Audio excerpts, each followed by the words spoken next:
A adaptação da Netflix enfraqueceu um dos arcos mais bem construídos da série. Ao tentar limpar a imagem do Sokka, cortando certas atitudes no live action, eles não modernizaram a obra. Eles amputaram a fundação do maior arco de evolução masculina que a gente já viu na televisão. Sokka, no começo da animação, não era só um moleque arrogante. Aquela postura limitada e agressiva era um escudo. Era o desespero de uma criança aterrorizada, tentando vestir a armadura do pai que foi para a guerra e o deixou com a responsabilidade esmagadora de proteger uma tribo inteira sozinho. Hoje nós vamos rasgar essa máscara. Vamos entender como que o pior guerreiro da tribo da água, o único cara sem magia do grupo de semideuses, precisou apanhar feio do próprio orgulho. Como ele largou a pose de chefe para se tornar o estrategista que todo mundo confia de olhos fechados. E como ele salvou o mundo dominando algo muito mais perigoso que a dobra dos elementos. Vamos falar sobre tudo isso depois da vinheta, vamos lá.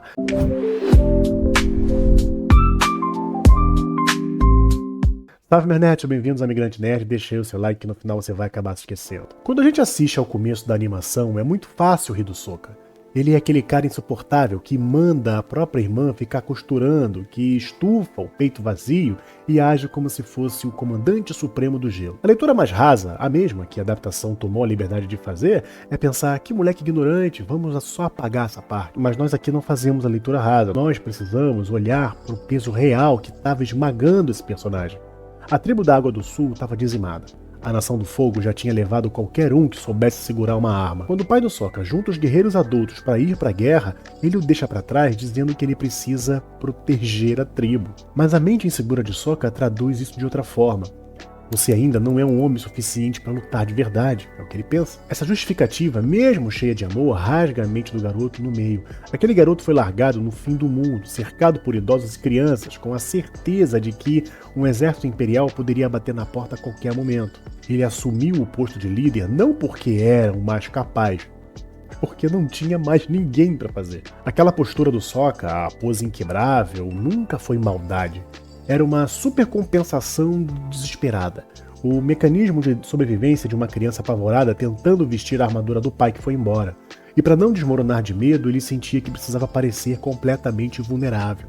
Na cabeça dele, ser o escudo da tribo significava rejeitar tudo que o mundo associasse à fraqueza. Ele rebaixava Katara porque, no fundo, precisava convencer a si mesmo de que era duro bastante para manter todo mundo vivo. Estamos falando de um menino sozinho, treinando crianças de colos com lanças, enquanto esperava o fim do mundo chegar de barco e fogo. A gente vê essa armadura trincar feio logo no quarto episódio, quando o grupo esbarra na ilha Kyoshi. Sokka chega lá com a pose de macho alfa intacta, batendo no peito, achando que manda no pedaço. Até que ele toma uma surra humilhante, cai no chão e sendo amarrado com o próprio cinto por um grupo de guerreiros adolescentes.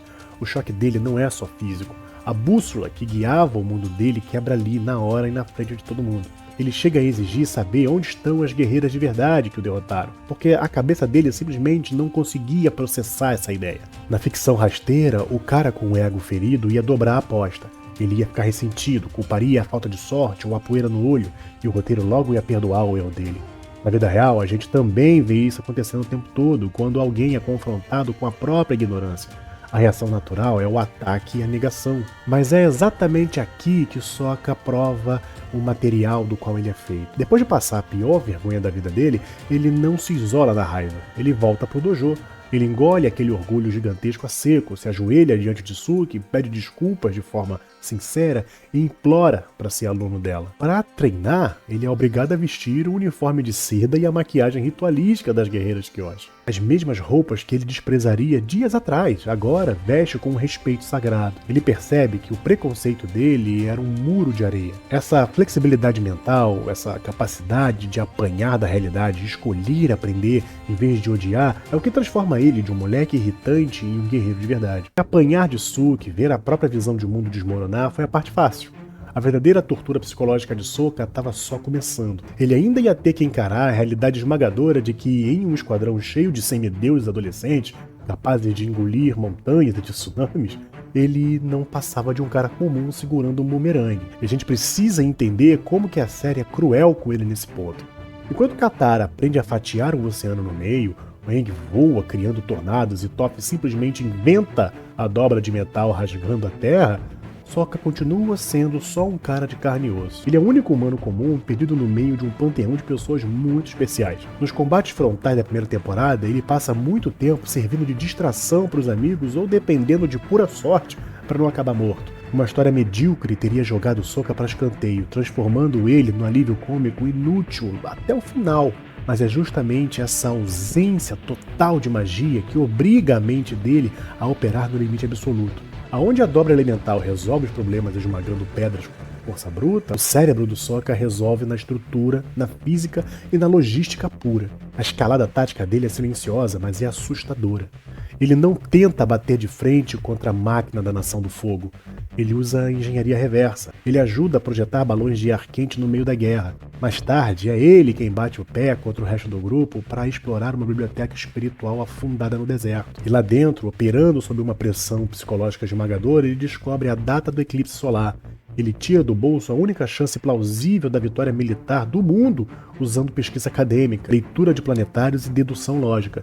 Ele vira o arquiteto da guerra. Só que carregar esse peso, naturalmente, cobra o seu preço. Chega um ponto na terceira temporada em que a pressão de ser o único cara normal esmaga ele de vez. Sokka cai em um buraco denso de autodepreciação, convencido de que o papel dele se resume a ser o cara do sarcasmo. E é nesse momento de quebra pessoal que ele vai pedir socorro na porta do mestre espadachim Piandao. A genialidade absurda desse treinamento é que Piandao não tenta deixar o Sokka mais forte ou mais ágil. Ele exige do garoto pintura, caligrafia, noção de paisagem. Ele não treina músculos, ele testa a flexibilidade da mente.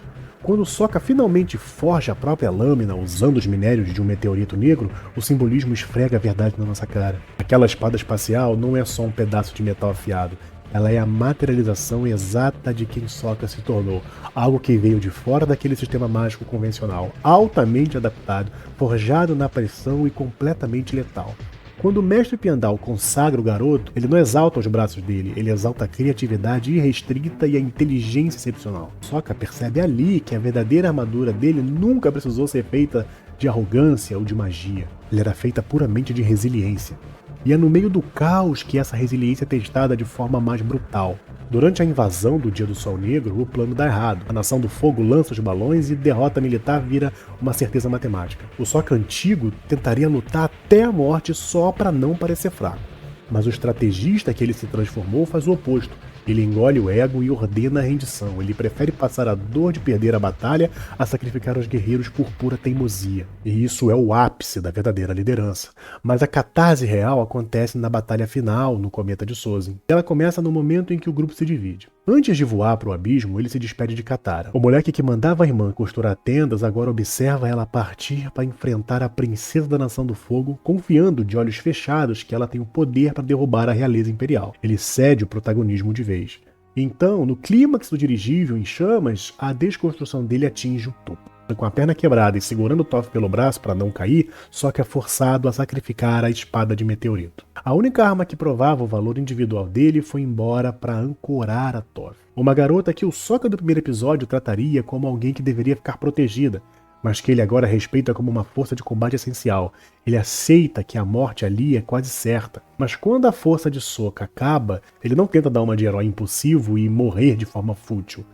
Ele aceita ser resgatado pela Suki, a exata mesma guerreira que o humilhou no dojo lá no início. O moleque que começou a história preso em certezas rígidas termina a guerra sendo literalmente salvo pela guerreira que desmontou essas certezas, aceitando isso com total admiração e sem nenhuma fragilidade no ego. Nós vimos o moleque assustado virar o alicerce absoluto de um grupo de lendas. Mas para a gente conseguir captar o peso real dessa escrita, vamos precisar colocar o Sokka ao lado do Príncipe Zuko. Porque na engenharia de roteiro dessa série, um arco não existe sem o outro. Enquanto a redenção de Zuko é barulhenta, sombria e cataclísmica, exigindo que ele queimasse todas as suas crenças até as cinzas, a evolução do Sokka é o contrapeso estrutural perfeito dessa história.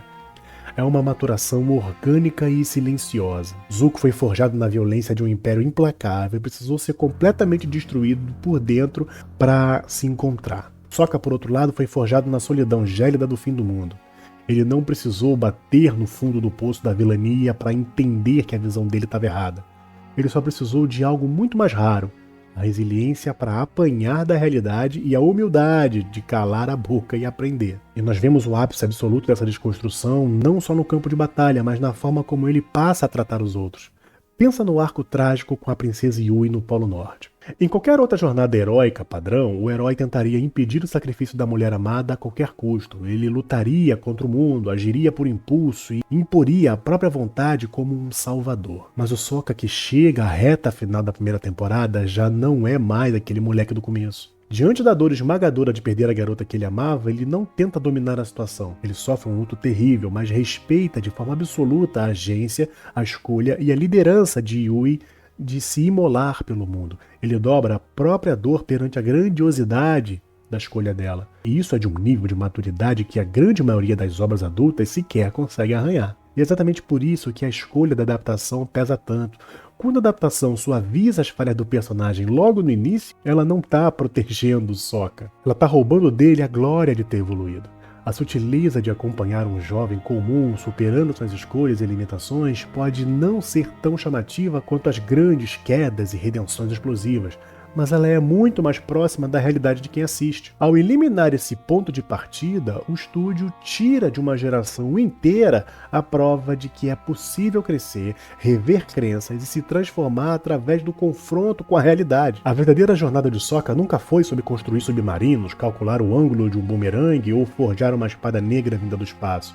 Foi sobre consertar a própria mente. O cara que começou essa história estufando o peito vazio, rebaixando mulheres e mandando a própria irmã ir costurar, terminou a guerra confiando a queda do Império nas mãos dessa irmã, abrindo mão da única arma que validava o seu ego para proteger uma garota cega e aceitando, com pura admiração, ser salvo pela mesma guerreira que desmontou as certezas com que ele começou essa história. Então, Nerd, espero que vocês tenham gostado, deixe seu like, seu comentário, se inscreva no canal, quiser ajudar o canal aqui, olha, QR Code da Amazon aqui, você faz qualquer compra lá, ajuda o canal pra caramba, não paga nem R$1 a mais do que você já estava planejando pagar, beleza? Quiser ajudar o canal diretamente, você pode fazer aqui pelo Pix, você não tem link na descrição, usa a câmera do teu celular, não é a do banco, você vai enviar qualquer valor, pode mandar uma mensagem e a gente conversa essa mensagem aqui se tiver, beleza? Ou você pode usar aqui já a estrutura do próprio YouTube, valeu demais, hypar e se tornar membro, tá bom? Mas o teu engajamento, você sabe, já ajuda pra caramba. Espero você no próximo vídeo, forte abraço.